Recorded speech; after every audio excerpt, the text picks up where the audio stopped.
আপনি মহিলা মানুষ হয়ে কেন চা বিক্রি করছেন? আপনার হাজবেন্ড নেই? আছে ভাবি, অসুস্থ। আগে রিক্সা চালাইতো, একটা অ্যাক্সিডেন্ট কইরা প্যারালাইজ হয়ে বিছনায় পড়া রইছে, কিছুই করতে পারে না। তাহলে তো আপনার অনেক কষ্ট, আপনি মোটেও সুখী না। আমি সুখে না এটা আপনারা কে কইছে? আমার মতো সুখে এই দুনিয়ায় আপনার কাউরে পাইবেন না। সৎভাবে কামাই করি, হালাল ভাবে উপার্জন করি ভাবি, বেশ্যাগিরি করি না, চুরি বাটপারিও করি না, পর বেডাগুলোকে ঢলাঢলিও করি না। নিজে কষ্ট করে কামাই করি, সেই টাকা দিয়া জামাইয়ের চিকিৎসা করি, আবার বুড়া শাশুড়িরও পালতেছি। আমার 2টা পোলা মাইয়া আছে, এগুলার স্কুলে পড়ালেখা করাইতেছি ভাবি। এক জীবনে আর কি লাগে কন? এর থেকে সুখের জীবন আর কারো হয়? সারাদিন দোয়ানে খাটাখাটনি করানোর পরে যখন ঘরে যাই ভাবি, ওনার চেহারাটা দেখার পরে আমার সব কষ্ট দূরে যায়। প্যারালাইজড হাজবেন্ডের মুখ দেখে আপনার সব কষ্ট দুঃখ দূর হয়ে যায়? যাইব না কেন? উনি তো আমার সুখ, আমার শান্তি। উনি যখন ভালো ছিল, আমার সুখে রাখনের লেগে দিন রাত কত কষ্ট করছে। রিক্সা চালাইয়া 2 বেলা খাওয়াইলো, ভালোবাসার কোনো কমতি আসিল না, সুখেরও কমতি আসিল না। স্বামী প্যারালাইজ হয়েছে বইলা আমি তারে দেখে অসুখে থাকবো, সেটা তো হইতে পারে না। আরো কি জানেন ভাবি, পোলা মাইয়া 2টা যখন স্কুল থেকে ফিরিয়া মা কইয়া জড়াই ধরে, আমার সব কষ্ট দূর হইয়া যায়। তখন মনে হয় আমি এই শহরের রানী, এই ঢাকার শহরের রানী ফুলি। আমার মতো সুখে এই শহরে আর কেউ নেই। আমার ঘরে টাকা পয়সার অভাব থাকতে পারে, কিন্তু সুখের কোনো অভাব নাই ভাবি। আল্লাহর রহমতে আপনাকে দোয়াই মেলা সুখে আছি, আল্লাহ ভালো রাখছে। ভাবি আপনি 2 মিনিট বইয়েন, আমি এখন চুলাটা জ্বালাই আপনার মজা করে চা বানিয়ে দিতেছি, খাইয়ে ভাল লাগবে। এখনো চা হয় নাই? আমি বাসা যাব। চা খাবে না? না, আমি চা খাবো না, বাসা যাব। আরে কি, এই নিশা,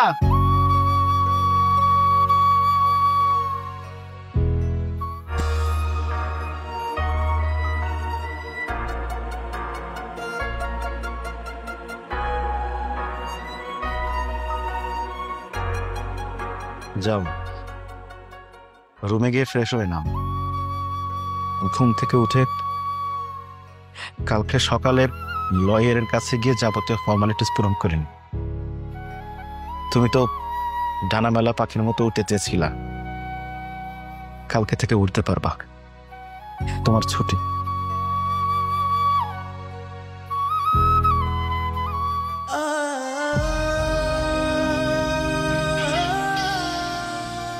প্লিজ আমাকে ক্ষমা করে দাও, প্লিজ ক্ষমা করে দাও। সরি কেন বলতেছ? সরি কিসের জন্য? আর কিসের জন্যই বা তুমি আমার কাছে ক্ষমা চাচ্ছ? জানো, আমি এইভাবে আগে কখনো মানুষ দেখিনি। মানুষের জীবনে এত কষ্টে থাকার পরেও তারা এত সুখে কিভাবে থাকতে পারে, এটা কখনোই আগে আমার চোখে পড়েনি। শুধু তুমি না, আমাদের আশেপাশের অনেক মানুষ এইভাবে কখনো দেখে নাই, অনেকের চোখে পড়ে না। আমরা যদি আমাদের আশেপাশের মানুষগুলোর দিকে একবার ভালো করে তাকাই, তাহলে আমরা বুঝতে পারবো যে আমরা কত ভালো আছি, কত সুখে আছি। আচ্ছা নিশা, তুমি যখন প্রত্যেকদিন বাসা থেকে বের হও কোথাও যাওয়ার জন্য, যাওয়ার পথে কি একটি বারের জন্য রাস্তার আশেপাশে তাকিয়ে দেখছো যে একজন অন্ধ মানুষ, সে একটা লাঠিতে ভর করে হাঁটছে, একজন পঙ্গু চলতে পারে না, রাস্তায় গড়ায় গড়ায় মানুষের কাছে হাত পেতে ভিক্ষা করে তার দিন যাপন করছে, একজন বোবা মানুষ কথা বলতে পারে না, তার তো দিন যাচ্ছে, সে মানুষটার ভিতরে হ্যাপিনেস আছে, সুখে আছে। আল্লাহর কাছে অশেষ শুকরিয়া আদায় করো যে তুমি তাদের মতো না। আর একটা কথা কি জানো, রাস্তার পাশে মাত্র 500 টাকা 1000 টাকা নিয়ে হকাররা বাদাম বিক্রি করে, ঝালমুড়ি বিক্রি করে, সেইটা দিয়েও তাদের সংসার চলে, তার ভিতরে তারা সুখ খুঁজে নেয়। আর রোদের ভিতরে সারাদিন বসে তরকারি এলা 1000, 2000 বা 5000 বা 10,000 টাকার পুঁজি নিয়ে ব্যবসা করতেছে, সারাদিন পরিশ্রম করে রোদে পুড়ে সন্ধ্যার পরে বাজারে নিয়ে ঘরে যায়, যখন স্ত্রী সন্তানের দিকে তাকায় না, তাদের সুখ পায়, সেখানে তারা সুখী হয়। শোনো নিশা, সুখে থাকতে হলে নিজের ইচ্ছা শক্তির প্রয়োজন। ওই মানুষের 10 ভরি গহনা আছে, আমার নাই। ওই মানুষের গাড়ি আছে, বাড়ি আছে, ফ্ল্যাট আছে, অ্যাপার্টমেন্ট আছে, আমার নাই। এইভাবে না কখনো সুখ পাওয়া যায় না, সুখ খুঁজে নিতে হয়। একজন গার্মেন্টস কর্মী সারাদিন 10-12 ঘন্টা গার্মেন্টসে পরিশ্রম করে বাড়িতে এসে রান্না বান্না করে তার স্বামীকে সন্তানকে খাওয়ায়, তার ভিতরে তারা সুখ খুঁজে নেয়। তুমি এত কিছু থাকতে, এত কিছু পাওয়ার পরে তোমার কাছে সুখ মনে হয় নাই, মনে হয় নাই তুমি সুখী, তাহলে তোমার আশেপাশের এই মানুষগুলো কি, তারা কিভাবে এর ভিতরে সুখ খুঁজে পায়? নিশা, সুখে থাকতে হয়, সুখে থাকার চেষ্টা করতে হয়, সেটা তুমি করো নাই। আসলে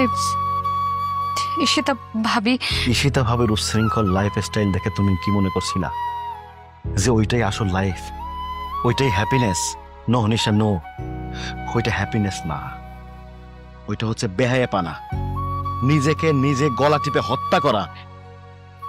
আমি তোমাকে ভালোবাসি, হ্যাঁ আমি তোমাকে প্রচন্ড ভালোবাসি, আর তোমাকে সুখে রাখার জন্য আমার সমস্ত চেষ্টা।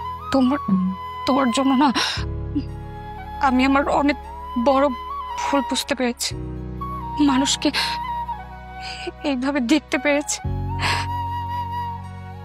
আমিও তোমাকে অনেক বেশি ভালোবাসি। আজকের পর থেকে আমি আর কোনোদিন কখনো তোমাকে ছেড়ে যাওয়ার কথা বলবো না, ডিভোর্সের কথা বলবো না। প্লিজ আমাকে ক্ষমা করে দাও। তোমাকে আর ক্ষমা চাইতে হবে? আমি জানি তো, আমি জানি আমার লক্ষ্মী বউটাকে আমি যেমন ভালোবাসি, সেও আমাকে ততটা ভালোবাসে। শুধুমাত্র ওই মোহের কারণে আমার এই লক্ষ্মী বউটার মাথার ভিতরে একটা ভূত বসছিল। আমি যে এই যে আশেপাশের লোকগুলোকে তোমাকে দেখালাম, আমি শুধু তোমাকে বোঝাতে চেয়েছিলাম সুখে থাকা কাকে বলে, তুমি আমি কতটা সুখে আছি। আমি তোমাকে কোনোদিন ডিভোর্স দিব না, বা তোমার ডিভোর্স কোনোদিন অ্যাকসেপ্ট করব না, কারণ আমি সারা জীবন আমার এই লক্ষ্মী বউটার সাথে থাকতে চাই।